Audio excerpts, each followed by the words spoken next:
Class 9 के विद्यार्थीगण, इस video में हम लोग करेंगे सॉल्यूशन 6.1 का। तो सबसे पहले स्क्रीन पे आपको क्वेश्चन दिखेगा, उस क्वेश्चन की हेल्प से आपको खुद बनाने की कोशिश करनी है। फिर अगर नहीं आए आंसर तो आपको हेल्प ले लेना है, ठीक है। तो चलिए शुरुआत करते हैं। क्वेश्चन जो है वो आपका कुछ इस तरह से ही है, पिक्चर इस तरह से बनेगा। उसका पिक्चर भी आपका बुक में दिया हुआ है कि ए बी और सी डी ओ पर क्या कर रहे हैं, इंटरसेक्ट कर रहे हैं, काट रहे हैं एक दूसरे को, और एक लाइन और यहाँ पे है ओ ई जो एंगल बना रहा है, ठीक है। और गिवन क्या क्या है, गिवन है आपका A O C plus angle B O E, ये वैल्यू आपका दिया हुआ है 70 डिग्री। बोलिए यस और नॉट, इतना दिया हुआ है, सिंपल सा। उसके बाद एक और चीज़ दी हुई है, वो है आपका बी ओ डी, ठीक है। वो कौन, ये वाला, यानी एंगल बी ओ डी का वैल्यू दिया हुआ है कितना, 40 डिग्री। बड़ा सिंपल सा है, इन दोनों से आप निकाल सकते हो, है ना। जो आपको निकालना है पहली बार, जैसे आपको क्या पता करना है, बी ओ ई निकालना है। देखो इसका और इसका सम दिया हुआ है 70 डिग्री, और ये हमको मालूम है कि ये कितना डिग्री है, 40 डिग्री है। तो मुझे एक बात बताइए आप लोग, इसके सामने ये वाला वर्टिकली अपोजिट एंगल से बराबर नहीं हो जाएगा, यानी ये 40 है तो ये भी कितना हो जाएगा, 40। तो सोल्यूशन में हम क्या लिखेंगे, एंगल बी ओ डी जो होगा वो इक्वल टू हो जाएगा एंगल ए ओ सी के, ठीक है। बी ओ डी का वैल्यू कितना है, 40 डिग्री। देखो यहाँ पे बी ओ डी का वैल्यू 40 डिग्री, तो आपका ए ओ सी का वैल्यू कितना हो जाएगा, बतलाइए, 40 हो जाएगा अपने आप। अब ये जो इक्वेशन आपको दिख रहा है यहाँ पर, इक्वेशन 1, इसको आप मान लो और लिख लो यहाँ पर, putting the value of angle A O C in equation 1। और जब आप करते हो तो क्या होता है, AOC के जगह पे क्या आपको पुट करना है, 40। तो देखो यहाँ पर AOC है तो इसके जगह पे क्या पुट होगा, 40 डिग्री, और प्लस BOE वैसे ही छोड़ देंगे, और इज इक्वल टू कितना होगा, 70 डिग्री। तो BOE जो होगा वो आपका हो जाएगा 70, इधर 40 प्लस में है, इधर आके माइनस में होगा, माइनस करोगे तो आपका आंसर आ जाएगा 30 डिग्री। बहुत ही सिंपल सा आंसर है, यानी ये जो होगा वो 30 होगा। तो वो आप तो मन से भी बना सकते थे ना, ये पूरा 70 है, ये दोनों का सम 70 है, और ये अगर 40 हो गया तो 30 होगा ना, 40 30 70 होगा। लेकिन इसको बना के दिखाना था, सो इस तरीके से आप बना सकते हैं। कोई दिक्कत है यहाँ तक? यहाँ पे आपको लिखना पड़ेगा कि किस रीजन से आप ये लिख रहे हो, तो बाई वर्टिकली अपोजिट एंगल, ठीक है। और स्टेटमेंट एक आध जगह और यूज कर सकते हैं, जैसे यहाँ पर हमने देखा था कि हमने पुट किया था, पुटिंग द वैल्यू ऑफ, है ना, एंगल ए ओ सी का जो वैल्यू था इन इक्वेशन 1, हमने 1 में पुट किया था। तो ये लैंग्वेज थोड़ा सा लिख लेना है, बाकी तो आसान ही है। उसके बाद सवाल क्या पूछा जा रहा है, सवाल आपसे ये पूछा जा रहा है, क्वेश्चन आप देख लो एक बार और दिख रहा होगा, आपको निकालना है रिफ्लेक्स एंगल COE। तो इसका एक ट्रिक है बहुत ही सिंपल सा, जिसका भी आपको रिफ्लेक्स निकालना हो, जिस भी एंगल का आपको रिफ्लेक्स निकालना हो, आपको पहले वो एंगल निकाल लेना है। तो COE कहाँ पे है बतलाओ, COE ये है, तो ये तो बड़ा सिंपल तरीके से निकल जाएगा COE, बहुत ही इजी तरीका है इसको निकालने का। चलो वो मैं करके दिखाता हूँ, आप साफ साफ देख सकते हो, इसका और इसका वैल्यू मालूम है और इसका पता करना है। तो इन तीनों का सम कितना होता है बतलाओ, angle AOC plus angle COE plus angle BOE। देखो AOC COE EOB या BOE, इन तीनों का सम कितना होता है, 180 डिग्री। और यहाँ पे बहुत सारे लोग लीनियर पेयर है वगैरह क्या लिख लेते हैं, वो गलत हो जाएगा। यहाँ पे लिखना पड़ेगा बाई स्ट्रेट एंगल, है ना। स्ट्रेट एंगल का सम कितना होता है, 180 डिग्री। लीनियर पेयर तब लगाना है जब 2 एंगल दिया हुआ हो, लेकिन यहाँ पर 3 एंगल है इसलिए स्ट्रेट एंगल यूज होगा। अब एक सिंपल सी बात है, AOC और BOC का वैल्यू डायरेक्टली क्वेश्चन में दिया हुआ है।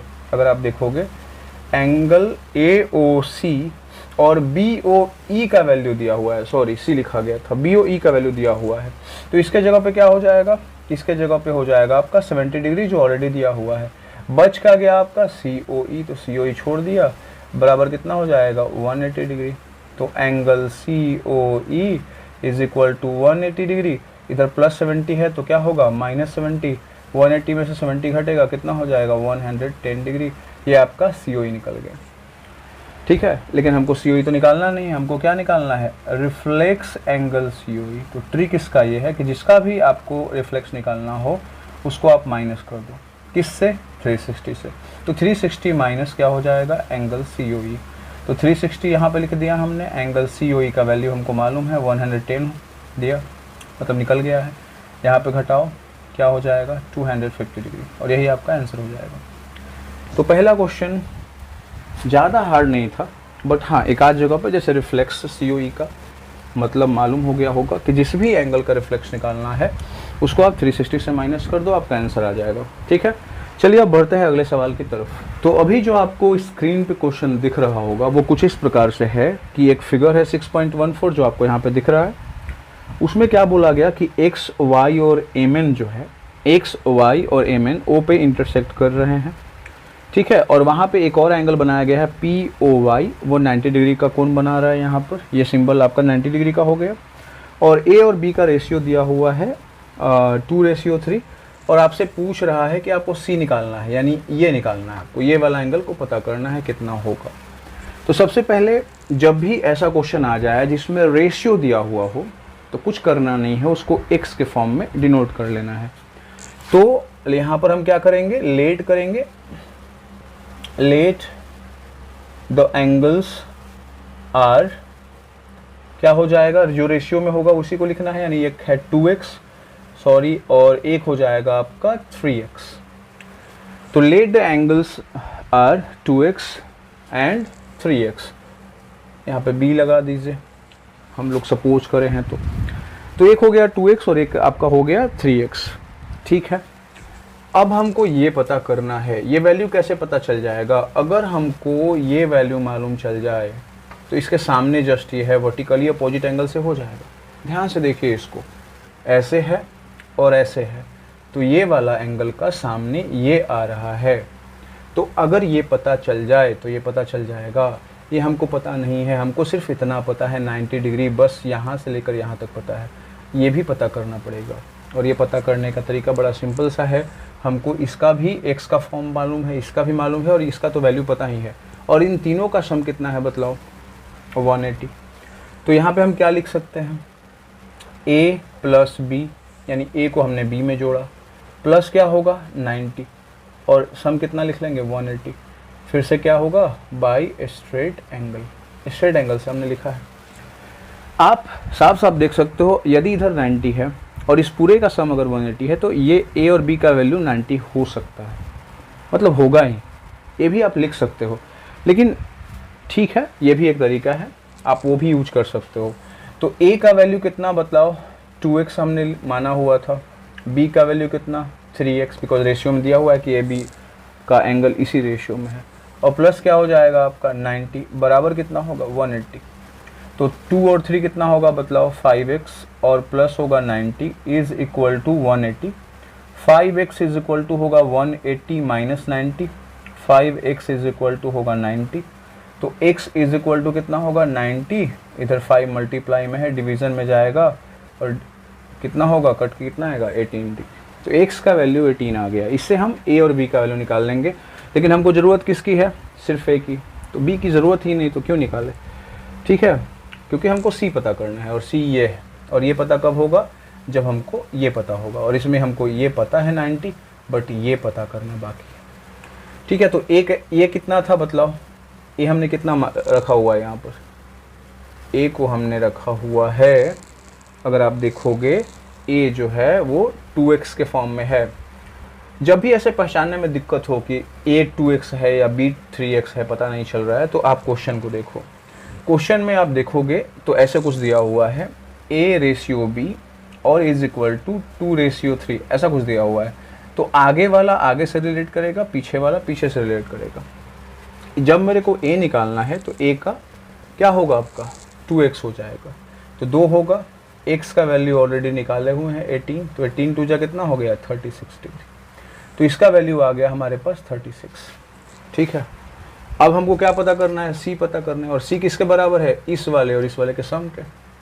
यानी आप तस्वीर को अगर देखोगे तो आप ये लिख सकते हो, क्या लिख सकते हो कि जो a है और प्लस 90 है वो बराबर होगा किसके, एंगल सी के। देखो ध्यान से, ए 90 सी के बराबर, क्योंकि जस्ट अपोजिट है, इसके सामने ये है। वर्टिकली अपोजिट एंगल आप जानते होंगे शायद, ठीक है। तो बड़ा सिंपल सा है, ए का वैल्यू आपने अभी निकाला 36 और ये हो जाएगा आपका प्लस 90 बराबर हो जाएगा सी, सिंपल सा। तो सी बराबर कितना होगा, 9 3 12 126 डिग्री, और यही आपका आंसर होगा। तो बहुत ही आसान सा सवाल ये था, ज़्यादा हार्ड तो नहीं कहेंगे, बट हाँ एक पैटर्न पे एक ही क्वेश्चन एनसीईआरटी में रहता है तो थोड़ा सा मुश्किल हो जाता है, ठीक है। ट्राई करेंगे, दिमाग लगाएंगे तो हो जाएगा आपसे। अगला सवाल आपके स्क्रीन पे दिख रहा होगा, वो है भाई 6.15। यहाँ पे तस्वीर दिख रही होगी बोर्ड पर भी। क्या लिखा हुआ है कि एंगल पी क्यू आर बराबर है पी आर क्यू के, यानी ये वाला एंगल पी क्यू आर जो है वो पी आर क्यू के बराबर है। प्रूफ क्या करना है कि जो पी क्यू एस है, ये वाला एंगल इस वाले एंगल से क्या हो, बराबर हो। तो जब भी ऐसा प्रश्न प्रूफ करने वाला आए तो आपको दिमाग ये लगाना है कि कुछ ऐसा रूल आपको यूज करना है ताकि इसका रिलेशन वैसा ही बने जैसा इसका और इसका बन जाए, यानी कुछ रिलेशन बन जाए, कुछ रिलेट करे, तभी तो हो पाएगा ना। क्योंकि इसके बराबर ये है और इसके बराबर ये मेरे को प्रूफ करना है, तो ये पॉसिबल तभी हो सकता है जब कोई रिलेट चीज़ हम लिखेंगे। तो सिंपल सी बात है, अगर आप जाओगे क्वेश्चन में तो आप ये लिख सकते हो क्या कि आपका एंगल पी क्यू आर यहाँ पर दिख रहा होगा, पी क्यू आर ये लिखा हमने, प्लस हम क्या लिख लेंगे, पी क्यू एस, और बराबर कितना हो गया 180 डिग्री। Equation number 1। अब कोई ऐसा दूसरा इक्वेशन लिखेंगे जिसमें ये दोनों भी शामिल हो जाए और साथ में इससे रिलेट कर जाए। तो अगर इन दोनों का सिर्फ हम नाम लिखते हैं तो सिर्फ रिलेशन ये होगा कि इसके बराबर ये है, तो ये तो ऑलरेडी दिया हुआ है। इसके अलावा तो इसके अलावा एक और रिलेशन निकाल सकते हैं, वो क्या है, जस्ट ऐसा ही पी आर क्यू या पी आर एस भी लिख सकते हैं, क्योंकि मेन एंगल ये होता है, ये यहाँ रहे इससे कोई फर्क नहीं पड़ता है। और उसके बाद क्या हो जाएगा, पी आर टी, और इनका भी सम हो जाएगा 180 degree. That is the equation number 2। मैंने क्या बोला था कि कोई ना कोई रिलेशन आपको पता होना चाहिए, और ये दोनों हम किस रीजन से लिखे हैं, तो बाय लीनियर पेयर। तो ये आपको लिखते चलना है। अगर इसको देखोगे दोनों इक्वेशन को, तो हम ये लिख सकते हैं from equation first and second कि इन दोनों का RHS सेम है, ठीक है। तो अगर मैं सामने से इसको देख रहा हूँ तो मेरा दाहिना हाथ इधर है, तो ये दोनों RHS हो गए, और बायां हाथ इधर है तो ये मेरा LHS हो गया। रूल ये बताता है कि अगर किसी भी दो इक्वेशन का RHS इक्वल है तो LHS इक्वल हो जाता है, और अगर LHS इक्वल है तो RHS भी इक्वल हो जाता है। सिंपल सी बात है। क्यों हो जाता है अगर कोई पूछ दे तो आप, ये बहुत ही आसान लगता है, लोगों को लगता है कि नहीं ये क्यों बता रहे हो, बट समझाने के लिए ये सही है। अगर मैं बोल रहा हूँ मोहन बराबर सोहन, उसके बाद मैं बोल रहा हूँ रोहन बराबर सोहन, अच्छा देखो तो ये दोनों में सिमिलरिटी नजर आ रही होगी। क्या आपका RHS सेम है 180 डिग्री, यहाँ पर सोहन RHS आपका इक्वल है। मोहन रोहन अलग अलग है, यहाँ पर भी ये अलग अलग है, सिंपल सी बात है। तो अगर मोहन के पास 5 रुपया है तो सोहन के पास भी कितना रुपया होगा, 5, क्योंकि बराबर लिखा हुआ है। और ये सोहन है तो ये भी सोहन है, तो इसके पास भी 5 रुपया हो गया, और बराबर है तो रोहन के पास भी कितना होना चाहिए, 5 रुपये।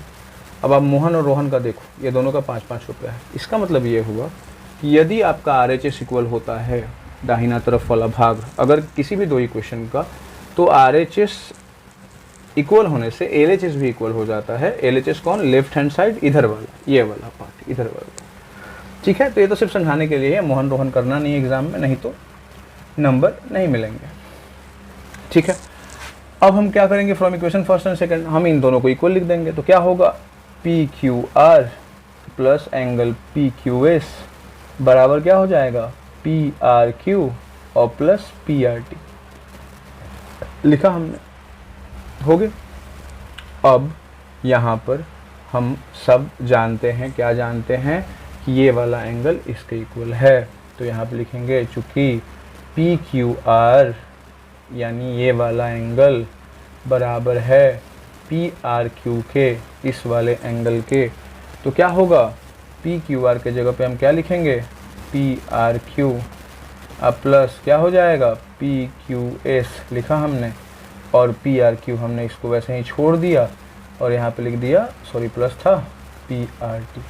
अब देखो पी आर क्यू क्या हो गया, ठीक है। तो पी क्यू आर को या तो पी आर क्यू कर दो या तो पी आर क्यू को पी क्यू आर कर दो, क्योंकि दोनों बराबर है। तो किसी एक को बराबर करना है, दोनों को बदलोगे तो फिर दिक्कत हो जाएगी। किसी एक को बदलो, बराबर हो जाएगा, और जैसे ही बराबर होगा कटेगा। बराबर के इधर अगर है और इधर है सेम चीज़ और सेम साइन है, कटता है, मालूम होगा।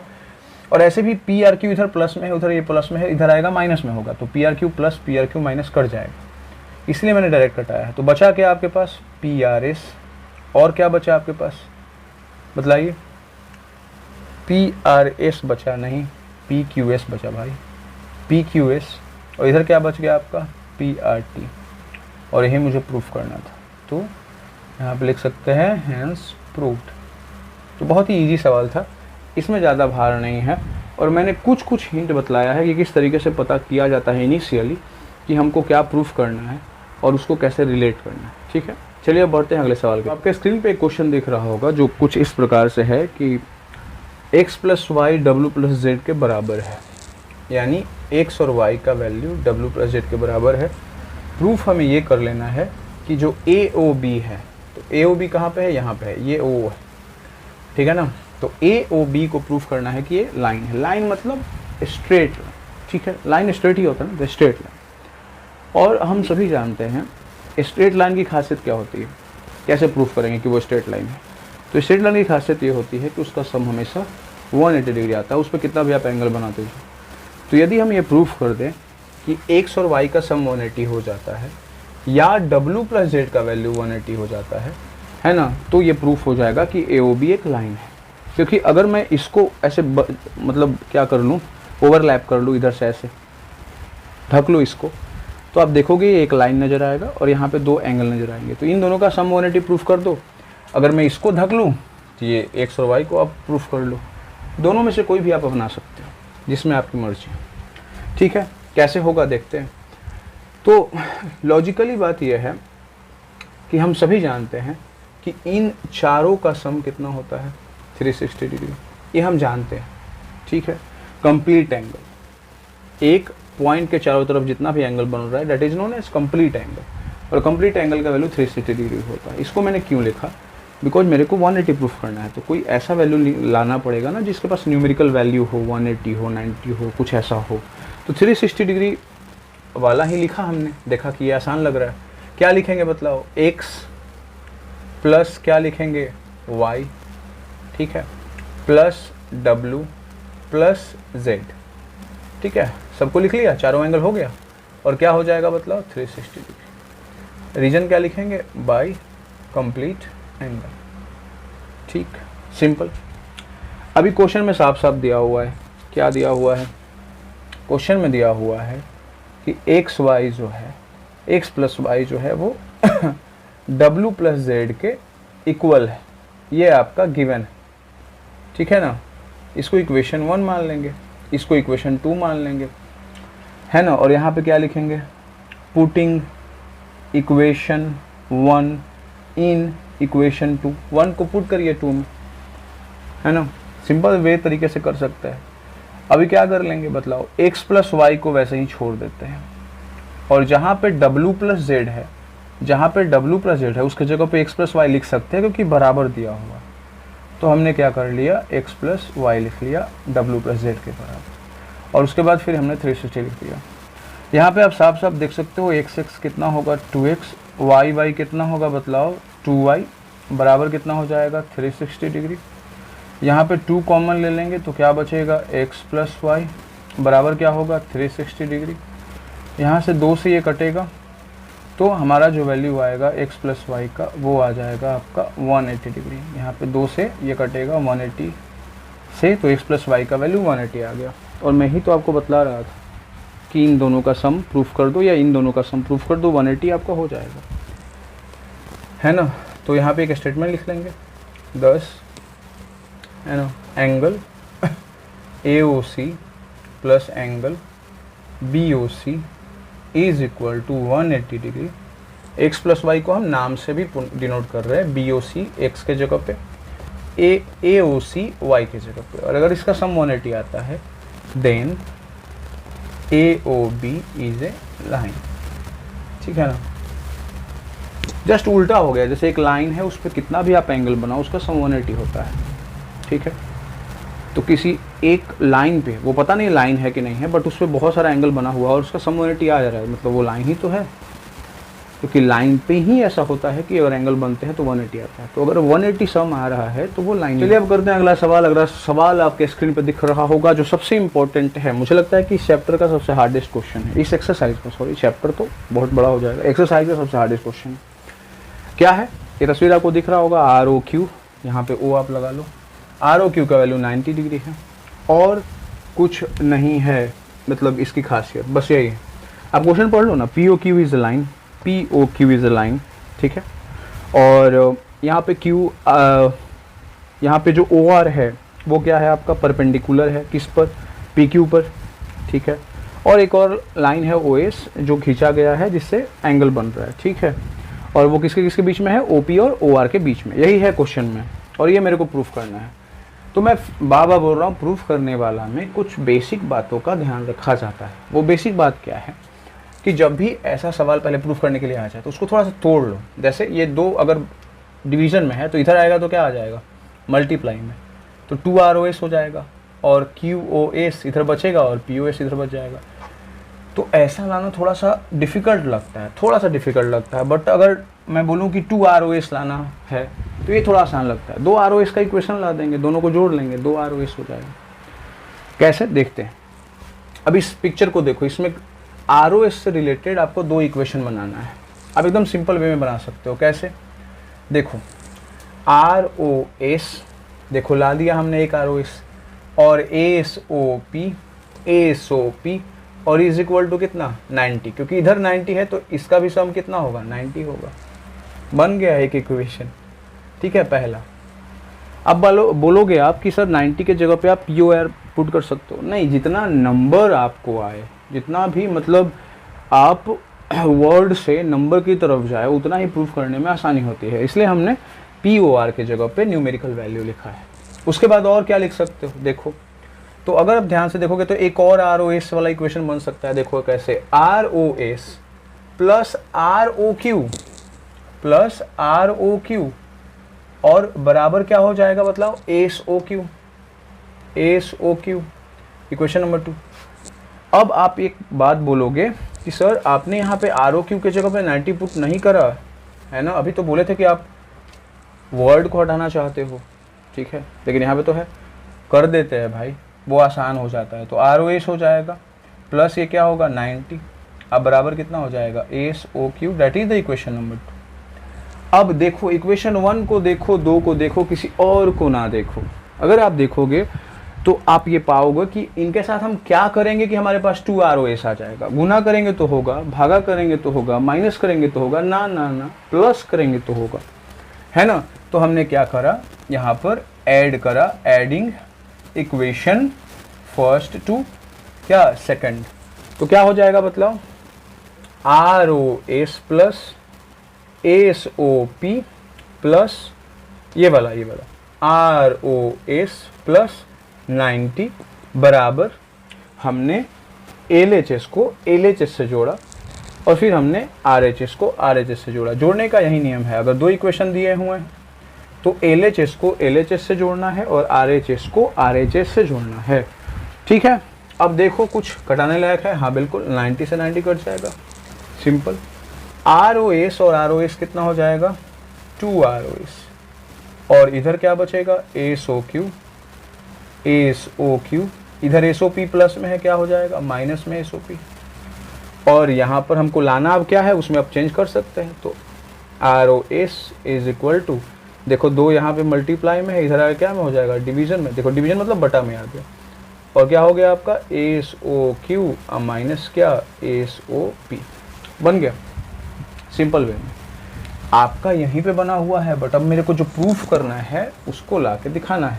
तो दो इधर मल्टीप्लाई में था, बराबर के इधर, तो इधर भागा में चला गया, ये 1/2 है, 1/2 का मतलब डिवीज़न है। 1 को आप नहीं लिखोगे तो ये 2 डायरेक्टली यहाँ पे नीचे आ जाएगा डिवीजन के फॉर्म में। इतना बेसिक तो पता होगा, ठीक है। तो ये क्वेश्चन नंबर 5 था। अब बढ़ते हैं लास्ट क्वेश्चन इस एक्सरसाइज का। चलिए अब करते हैं अगला सवाल। अगला सवाल ये है कि आपका XYZ यहाँ पर दिया हुआ है 64 डिग्री, उसके बाद बोला गया एक्स वाई को प्रोड्यूस किया गया है पी तक, और उसके बाद एक और लाइन खींचा गया है वाई क्यू, जो रे है वो जेड वाई पी को बाइसेक्ट करता है। बाइसेक्ट का मतलब अगर ये एक्स है तो ये भी क्या होगा, एक्स होगा। सिंपल सी बात, ठीक है, यही है ना सवाल। अब सवाल आपसे ये पूछ रहा है कि एक्स वाई क्यू निकालो। What is the X Y Q? X Y Q ये निकालना है। सिंपल सी बात है, अगर एक्स निकल जाएगा तो हो जाएगा, बिकॉज इतना तो मेरे को पता है 64 डिग्री है, 64 है, और ये मालूम चल जाएगा तो हो जाएगा। उसके बाद क्यू वाई पी निकालना है। क्यू वाई पी अगर ये मालूम चल जाएगा तो ये तो मालूम चल ही जाएगा। सिंपल क्वेश्चन है, ज़्यादा कोई हार्ड क्वेश्चन नहीं है। चलिए तो इसको कैसे बनाएंगे। सबसे पहले आपको दिख रहा होगा कि यहाँ पे आपको क्या कर लेना है, लेट द एंगल, है ना, क्या, जेड वाई क्यू एंड क्या हो जाएगा, angle P Y Q B X. इसको हम क्या मान लेंगे, एक्स मान लेंगे, दोनों को इक्वल हमने मान लिया। अब क्या लिखेंगे, now angle X Y Z plus angle Z Y Q